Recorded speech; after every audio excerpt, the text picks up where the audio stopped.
Hello student, आप सभी का स्वागत है आपके अपने यूट्यूब चैनल के अतुल प्लेटफॉर्म में। स्टूडेंट, जैसा कि हमने नोटपैड के वीडियो नंबर 1 में सीखा जाना कि नोटपैड क्या होता है, नोटपैड एप्लीकेशन को हम क्यों यूज़ करते हैं, नोटपैड में हम क्या क्या चीज़ों को एडिट कर सकते हैं। तो जैसा कि हमने पिछले वीडियो में जाना था कि नोटपैड जो है ना, ये एक एप्लीकेशन सॉफ्टवेयर है। कह लीजिए स्पेसिफिक किसी टास्क को पूरा करने के लिए ये एक एप्लीकेशन सॉफ्टवेयर है। ये कौन सा एप्लीकेशन सॉफ्टवेयर है? तो ये टेक्स्ट एडिटर एप्लीकेशन सॉफ्टवेयर है। क्या है? टेक्स्ट एडिटर एप्लीकेशन सॉफ्टवेयर है। एप्लीकेशन सॉफ्टवेयर है, ठीक है। ये जो नोटपैड है ये टेक्स्ट एडिटर एप्लीकेशन सॉफ्टवेयर है। इस नोटपैड एप्लीकेशन में हम किसी भी टेक्स्ट को एडिट कर सकते हैं, मतलब कि एक टेक्स्ट के साइज़ को छोटा या बड़ा कर सकते हैं, उसके कलर को हम चेंज कर सकते हैं, उसके फॉन्ट को चेंज कर सकते हैं, मतलब उस टेक्स्ट के डिज़ाइन को हम चेंज कर सकते हैं। अगर हम अंडरलाइन करना चाहते हैं तो अंडरलाइन कर सकते हैं, बोल्ड कर सकते हैं, इटैलिक जैसे फॉन्ट में हम उसको चेंज कर सकते हैं, उसके डिज़ाइन में चेंज ला सकते हैं। तो ये जो नोटपैड है, इस नोटपैड को हम यूज़ किसी टेक्स्ट को एडिट करने के लिए करते हैं। लेकिन माइक्रोसॉफ्ट विंडोज़ में हम टेक्स्ट एडिटर को नोटपैड के नाम से जानते हैं, लेकिन माइक्रोसॉफ्ट के अलावा और भी बहुत सारे ऑपरेटिंग सिस्टम हैं, जैसे कि मैक ऑपरेटिंग सिस्टम, लिनक्स, इसमें इस टेक्स्ट एडिटर को अलग अलग नाम से जाना जाता है, जैसे कि हम पिछले वीडियो में सीखे थे नोटपैड के क्लास नंबर 1 में, ठीक है। तो आज हम सीखेंगे नोटपैड के और भी बहुत सारे फंक्शंस के बारे में, फंक्शन नहीं, ऑप्शंस के बारे में, और इसके एरिया के बारे में कि इन सभी चीज़ों को हम क्या क्या कहते हैं। पिछले वीडियो में हमने जाना स्टेटस बार के बारे में, मेन्यू बार के बारे में, इस मिनिमाइज, मैक्सिमाइज और क्लोज बटन के बारे में, एरिया स्पेस के बारे में। लेकिन आज हम इस वीडियो में इसके आगे वाले और भी बहुत सारी एरिया हैं, उन सभी एरिया को क्या क्या कहते हैं, किस किस नाम से जानते हैं, जिससे कि हम जब प्रैक्टिकल करें उस समय हमें सीखने में बहुत आसानी हो। तो चलिए इसको जानते हैं। तो पिछले वीडियो में स्टूडेंट हमने जाना कि ये जो स्टेटस बार है, इस स्टेटस बार में किसी फाइल का नाम शो होता है कि कौन से नाम से हम उस फाइल को सेव किए हैं। जैसे कि अगर हमारा जो फाइल है, नोटपैड का जो फाइल है, अगर हम किसी भी नाम से सेव नहीं करेंगे तो वहाँ पे ये टाइटल अनटाइटल्ड नोटपैड शो होगा। क्या होगा? अनटाइटल्ड नोटपैड शो होगा। तो हम किसी फाइल का नाम कहाँ पे शो होता है? तो वो टाइटल बार में शो होता है। कहाँ पे शो होता है? टाइटल बार में शो होता है, ठीक है। टाइटल बार में शो होता है। टाइटल बार के जस्ट नीचे यहाँ पे होता है मेन्यू बार। क्या होता है? Menu bar. इधर लिखते हैं, चलिए इधर लिख देते हैं, मेन्यू बार होता है। टाइटल बार के जस्ट नीचे मेन्यू बार होता है। मेन्यू बार में कौन कौन से मेन्यू होते हैं? तो फाइल, एडिट, फॉर्मेट, व्यू और हेल्प, यानी 5 मेन्यू होता है। नोटपैड के अंदर मेन्यू बार में 5 मेन्यूज होते हैं, ओके। मेन्यूज के जस्ट नीचे यहाँ पे एरिया होता है। इस एरिया को हम कहते हैं वर्क स्पेस एरिया। क्या कहते हैं? Work space area. Work space area, work space area. लेकिन वर्क स्पेस एरिया में जब आप फर्स्ट टाइम नोटपैड एप्लीकेशन को ओपन करेंगे तो यहाँ पे कॉर्नर पे एक इस तरीके से लाइन होगी, ठीक है, और ये ब्लिंक करती रहेगी। इसका नाम है कर्सर बार। क्या कहते हैं इसको? कर्सर बार। इसका नाम है कर्सर बार, ठीक है स्टूडेंट। उसके बाद इस वर्क स्पेस एरिया के राइट साइड में एक लंबी सी पट्टी होती है। इस पट्टी को हम कहते हैं वर्टिकल स्क्रॉल बार। क्या कहते हैं? वर्टिकल स्क्रॉल बार। वर्टिकल स्क्रॉल बार, वर्टिकल स्क्रॉल बार। और इस एरिया के जस्ट नीचे यहाँ पे होता है हॉरिजॉन्टल स्क्रॉल बार। क्या होता है? हॉरिजॉन्टल स्क्रॉल बार। हॉरिजॉन्टल स्क्रॉल बार, स्क्रॉल बार। और हॉरिजॉन्टल स्क्रॉल बार के जस्ट नीचे होता है स्टेटस बार। क्या होता है? Status bar. तो ये जो पट्टी है पूरा यहाँ से लेके यहाँ तक एकदम नीचे, इसको हम कहते हैं स्टेटस बार। क्या कहते हैं? Status bar.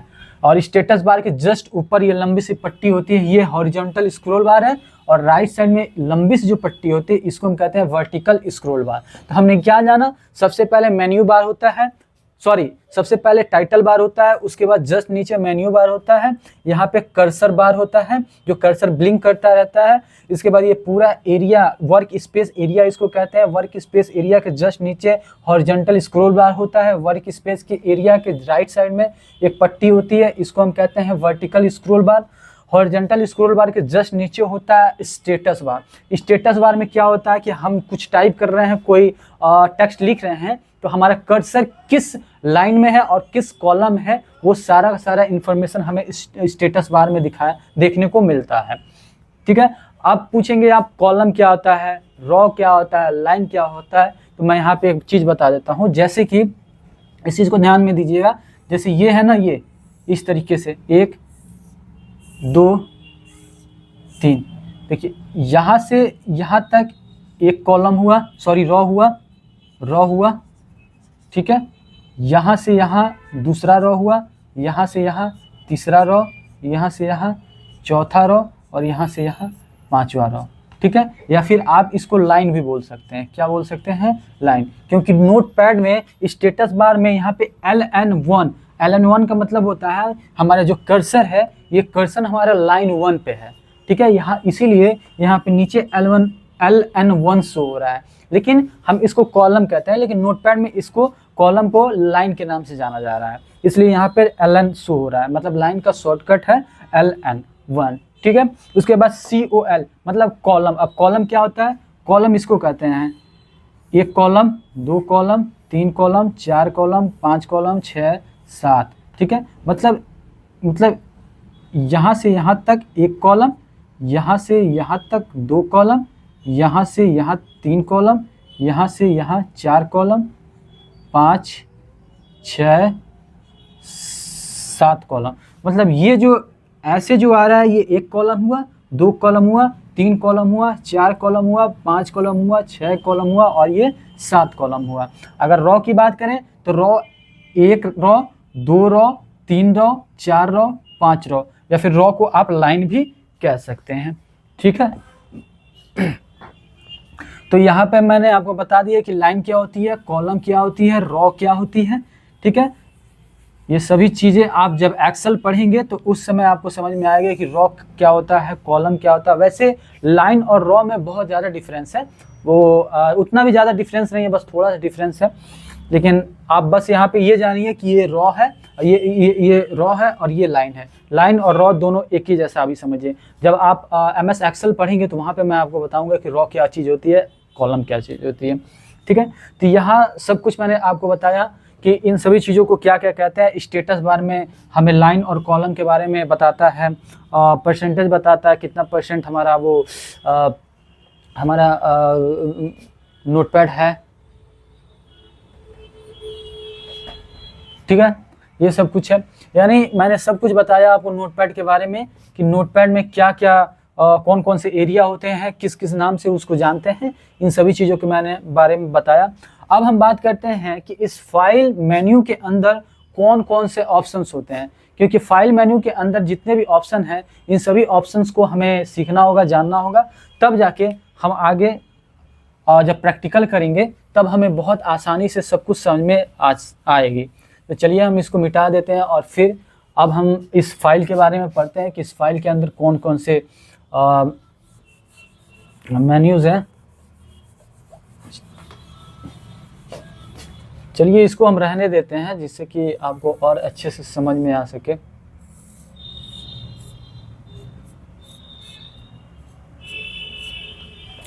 ये फाइल है, जब आप फाइल मेन्यू पे क्लिक करेंगे तो यहाँ पे एक डायलॉग बॉक्स खुल के आएगा और इस डायलॉग बॉक्स में कुछ ऑप्शंस होंगे, जैसे कि न्यू विंडो, ओपन, जैसे कि क्या होगा, न्यू विंडो, ओपन, उसके बाद सेव एज,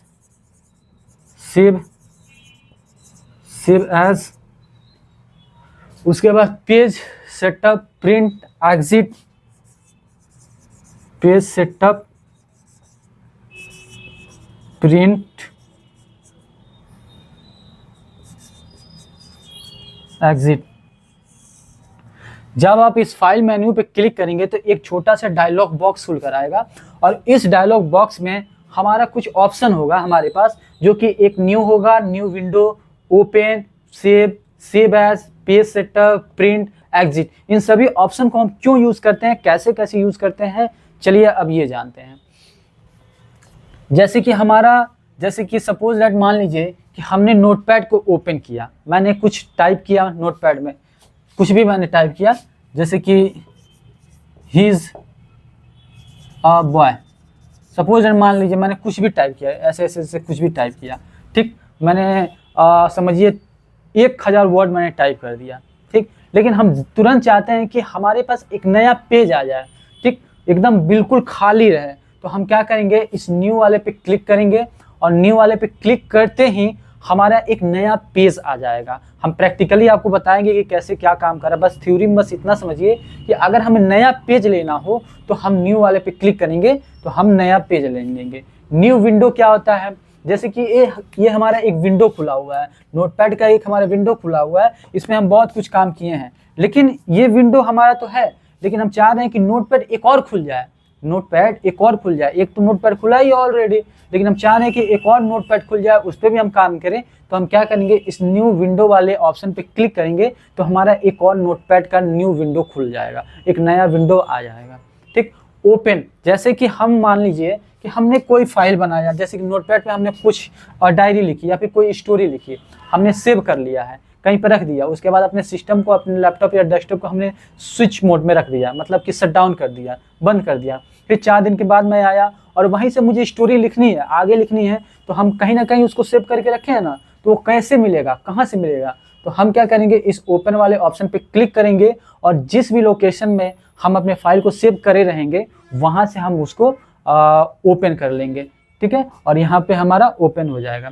उसके बाद आता है सेव का ऑप्शन। सेव का ऑप्शन का मतलब है कि जैसे कि मान लीजिए हमारा ये नोटपैड है, हमने कुछ लिखा, इस पर कुछ भी टाइप किया, टाइप करने के बाद हमें इसको सेव करना है और 4 दिन के बाद सपोज दैट मान लीजिए कि हमने क्या किया, एक स्टोरी लिखी, लेकिन हमने 50% स्टोरी लिखी है, ठीक है, अभी 50% लिखना बाकी है, लेकिन हमें कोई ज़रूरत काम पड़ गया, हम अपने इस स्टोरी को यहीं पर रोक देते हैं। तो रोकने से पहले हमको क्या करना पड़ेगा, सेव करना पड़ेगा। अगर हम सेव नहीं करेंगे तो हम जितना भी मेहनत किए हैं, 2 घंटा या 4 घंटा 5 घंटा जो भी मेहनत किए हैं, मेहनत करके हमने लिखा है, वो सारा का सारा इरेज हो जाएगा अगर हम अपने सिस्टम को स्विच ऑफ कर देंगे या फिर कहिए शट डाउन कर देंगे। तो हम क्या करेंगे कि हम करेंगे सेव।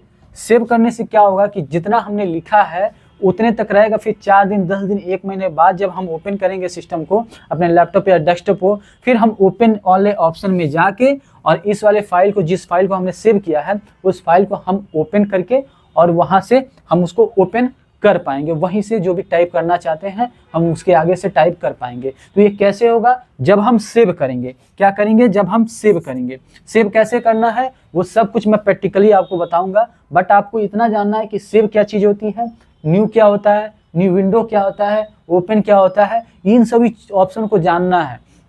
क्योंकि जानेंगे तभी जब मैं आपको प्रैक्टिकल कराऊंगा तो वहाँ पे बहुत अच्छे तरीके से आपको समझ में आएगा कि हम एक्चुअली बता क्या रहे हैं, सेव क्या होता है, ये क्या चीज़ होती है। फिर वहाँ पे मुझे समझाना पड़ जाएगा कि सेव क्या होता है, सेव एज क्या होता है, ओपन क्या होता है, विंडो क्या होता है, न्यू क्या होता है, ये क्यों है। फिर वहाँ पर आपको बहुत ज़्यादा समय लगेगा। प्रैक्टिकल अधिक कीजिए, ज़्यादा समय मत लीजिए, ठीक है, लेकिन अच्छे से कीजिए, ये मैं चाहता हूँ। तो जो भी थ्योरी है, थ्योरी में जो भी चीज़ें आपको डीपली में समझाना है मैं समझा रहा हूँ, और प्रैक्टिकल में बिल्कुल मैं अच्छे तरीके से जल्दी से एकदम एडवांस लेवल से, 0 से एडवांस लेवल तक लेकर जाऊँगा, लेकिन बहुत अच्छे तरीके से समझाऊँगा। यहाँ पे पूरा, वहाँ पे मैं डिस्कशन नहीं करूँगा कि ओपन क्या होता है, न्यू क्या होता है, सेव क्या होता है, सेव एज क्या होता है। इसीलिए मैं थ्योरी में सब कुछ यहीं पे डिस्कशन कर रहा हूँ कि जो कि जब प्रैक्टिकल में कराऊँ तो वहाँ पे ज़्यादा समय ना लगे, और पहले से आप थ्योरी पढ़े रहेंगे, सब कुछ आपको पता है इन सभी ऑप्शन के बारे में, तो वहाँ पे बहुत अच्छे तरीके से आप समझ पाएंगे, ठीक है। तो हमने सेव तक समझा दिया कि अगर किसी फाइल को हमें सेव करना है, कुछ टाइप कर रहे हैं, फिर आगे 4 या 5 दिन के बाद फिर हम टाइप करना चाहते हैं, उसके आगे कुछ लिखना चाहते हैं, तो हम सेव कर लेंगे। फिर जब ओपन करेंगे तो वहीं से खुलेगा, फिर उसके आगे हम जो भी टाइप करना चाहते हैं हम टाइप कर पाएंगे। इसके बाद आता है सेव एज। सेव एज का मतलब क्या हुआ कि जैसे कि मान लीजिए हमने एक स्टोरी लिखी, या फिर सपोज दैट मान लीजिए हमने 1 से लेके और 100 तक 1 से लेकर 100 तक हमने टेबल लिखा, ठीक, लेकिन आज सपोज आज हमने टेबल लिखना स्टार्ट किया तो हमने क्या किया 1 से लेके और 50 तक ही टेबल लिख पाया, ठीक है। लेकिन मुझे कोई ज़रूरत काम पड़ गया, अब ज़रूरी काम पड़ गया तो काम पड़ने के बाद हम क्या करते हैं कि हम इसको तो ऐसे छोड़ पाएंगे नहीं, क्योंकि हम जब कहीं बाहर जा रहे हैं तो 2 घंटे लग सकते हैं, 4 घंटे लग सकते हैं, या फिर अगले दिन भी हम आ सकते हैं, लेकिन तब तक तो हमारा सिस्टम चालू नहीं ना रहेगा। तो हम क्या करेंगे, इसको सेव कर लेंगे, जिससे कि सेव रहेगा ना, फिर अगले दिन हम आएंगे, फिर वहीं से उस फाइल को ओपन करके और हम अपने जो भी टेबल लिखना चाहते हैं 50 के बाद वो सब कुछ हम लिख पाएंगे। तो सबसे पहले हमें सेव करना पड़ेगा, लेकिन सेव कर लेंगे, ठीक है, मैंने माना सेव आपने किया, लेकिन सेव और सेव एज दोनों अलग चीज़ें हैं। अगर हम इस फाइल को सेव करना चाहते हैं तो हम सेव कर सकते हैं, ठीक है, फिर इसके बाद यहीं से स्टार्ट होगा। लेकिन अगर हम सेव एज कर लेंगे तो सेव एज करने के बाद क्या होता है कि हमारा 2 फाइल बन जाएगा।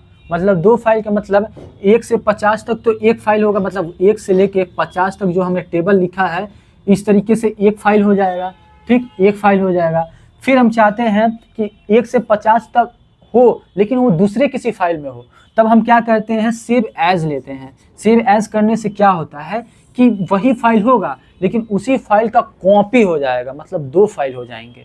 सेव का मतलब है कि एक फाइल को सेव कर देना। जैसे 1 से 50 तक हमने कोई टेबल लिखा और फिर उसके बाद सेव कर दिया, फिर 2 दिन के बाद ओपन करेंगे तो फिर 50 से आएगा, फिर हम 51 का टेबल लिखेंगे, फिर 52 का टेबल लिखेंगे, फिर 53 का, 54 का, ऐसे 100 तक हमको टेबल लिखना है।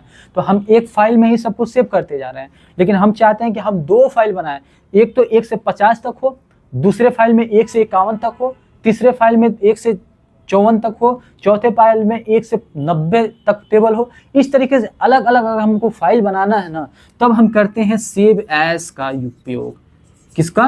सेव एज का यूज़ करते हैं, सेव एज का यूज़ करते हैं। मतलब एक ही फाइल को हम कॉपी करना चाहते हैं तब हम सेव एज का इस्तेमाल करते हैं, ठीक है।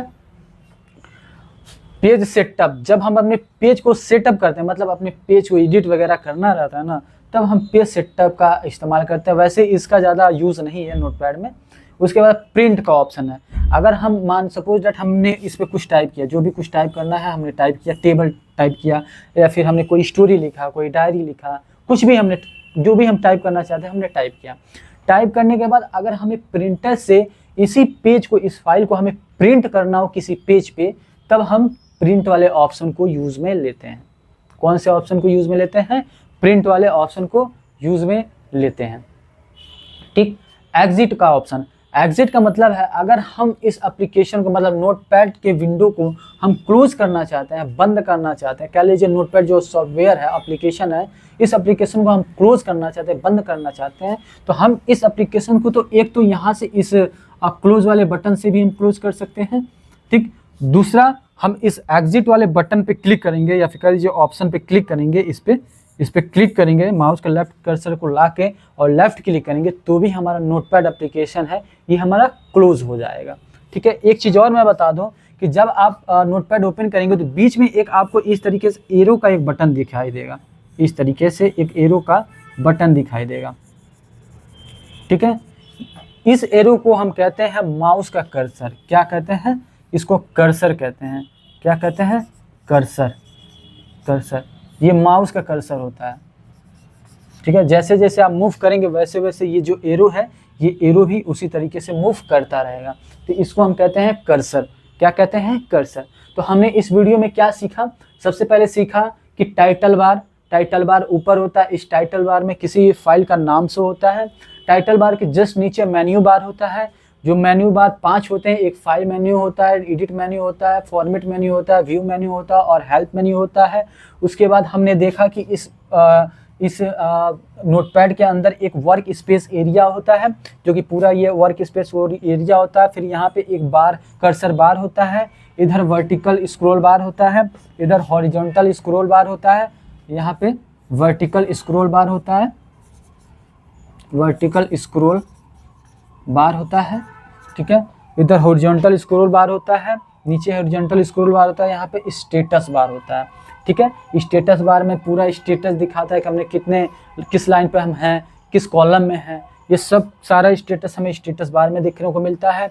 जब हम फाइल मेन्यू पे क्लिक करते हैं तो इसमें कुछ ऑप्शन खुल कर आते हैं, जैसे न्यू का, अगर हमें नया पेज लेना हो तो हम न्यू वाले ऑप्शन पे क्लिक करेंगे। अगर हमें नया विंडो लेना हो तो हम न्यू वाले विंडो पे क्लिक करेंगे। अगर हमने कोई फाइल को सेव करके रखा है, फिर बाद में 2-3 दिन बाद हम उसको ओपन करना चाहते हैं, तो हम इस ओपन वाले ऑप्शन पे जाके उस फाइल को हम ओपन कर पाएंगे। फिर उसके बाद सेव, अगर हम किसी पेज पे कुछ टाइप कर रहे हैं, कुछ एडिट किए या फिर कुछ भी लिखें, या फिर कह लीजिए कोई स्टोरी या कोई डायरी हमने टाइप किया, लिखा, और उसको हम तुरंत सेव करना चाहते हैं या फिर बाद में उसको ओपन करना चाहते हैं, तो हम सेव कर लेते हैं। सेव एज मतलब कि कोई फाइल है उसको हम एक और फाइल में बनाना चाहते हैं, 2-3 फाइल में कॉपी करना चाहते हैं, तब हम सेव एज का उपयोग करते हैं। पेज सेटअप, अगर अपने पेज को हम एडिट करना चाहते हैं, सेटअप उसको सेटअप देना चाहते हैं, मतलब उसकी चौड़ाई लंबाई ये वो सारी चीज़ों को करना चाहते हैं, तो सेव पेज सेटअप पे जाते हैं। अगर हमें प्रिंट करना चाहते हैं, जैसे कि हमने कोई स्टोरी लिखा नोटपैड में और उस स्टोरी को एक पेज पे प्रिंटर के माध्यम से प्रिंट करना चाहते हैं, तब हम प्रिंट वाले ऑप्शन पे क्लिक करके उसे प्रिंट कर पाएंगे।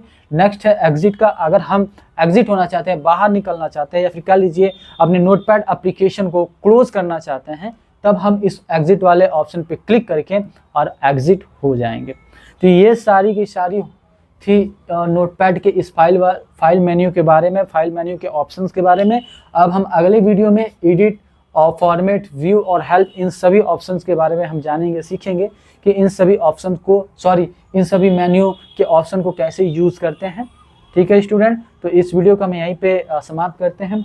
अगले वीडियो में है हम इन सभी ऑप्शन और इस मेन्यू के ऑप्शंस के बारे में सीखेंगे, जानेंगे। एक और चीज़ मैं बता दूं कि ये जो हॉरिजॉन्टल स्क्रॉल बार है, यहाँ पे एक लेफ्ट साइड में एरो है और यहाँ पे भी एक लेफ्ट साइड में एरो है।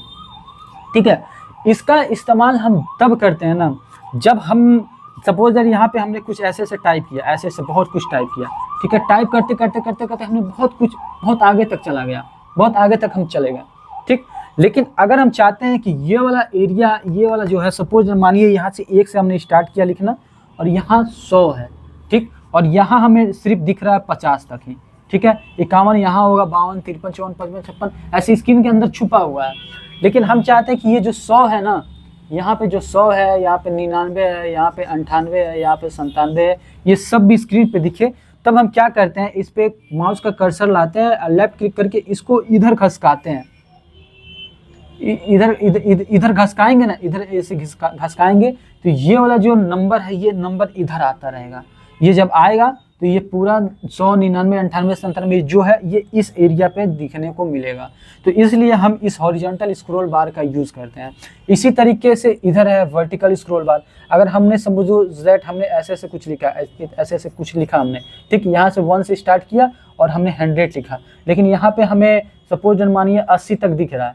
ठीक है, लेकिन 90 और 100 ये सब हमें दिख ही नहीं रहा है, तो हम क्या करेंगे, इस वर्टिकल स्क्रॉल बार को नीचे करेंगे, ठीक है, या फिर ऊपर करेंगे, तो ये सब का सब हमें देखने को मिलेंगे। ये स्क्रॉल बार, वर्टिकल स्क्रॉल बार और हॉरिजॉन्टल स्क्रॉल बार तभी काम करता है जब हम नोटपैड में बहुत ज़्यादा टेक्स्ट लिखते हैं, या फिर कह लीजिए बहुत ज़्यादा हम कुछ लिखते हैं, बहुत ज़्यादा वर्ड जब लिखते हैं तो सारा वर्ड उधर भी कुछ चला जाता है, कुछ नीचे भी चला जाता है, मतलब इस वर्क स्पेस एरिया में पूरा शो नहीं हो पाता है। तब हम पूरा शो कराने के लिए हम इस हॉरिजॉन्टल स्क्रॉल बार और वर्टिकल स्क्रॉल बार का यूज़ करके और सभी के सभी टेक्स्ट को हम देख पाते हैं। तो इसलिए हम हॉरिजॉन्टल स्क्रॉल बार और वर्टिकल स्क्रॉल बार को यूज़ करते हैं। सॉरी, ये हॉरिजॉन्टल स्क्रॉल बार ये है और वर्टिकल स्क्रॉल बार ये है। ठीक है स्टूडेंट, तो चलिए स्टूडेंट, आज हम यहीं पे समाप्त करते हैं और अगली वीडियो में हम एडिट, फॉर्मेट, व्यू और हेल्प वाले मेन्यू के बारे में जानेंगे, सीखेंगे कि इन सभी मेन्यू के अंदर कौन कौन से ऑप्शंस हैं और उन सभी ऑप्शंस को हम कैसे यूज़ में लेते हैं। ठीक है स्टूडेंट, तब तक के लिए बाय, मिलते हैं अगले टॉपिक में।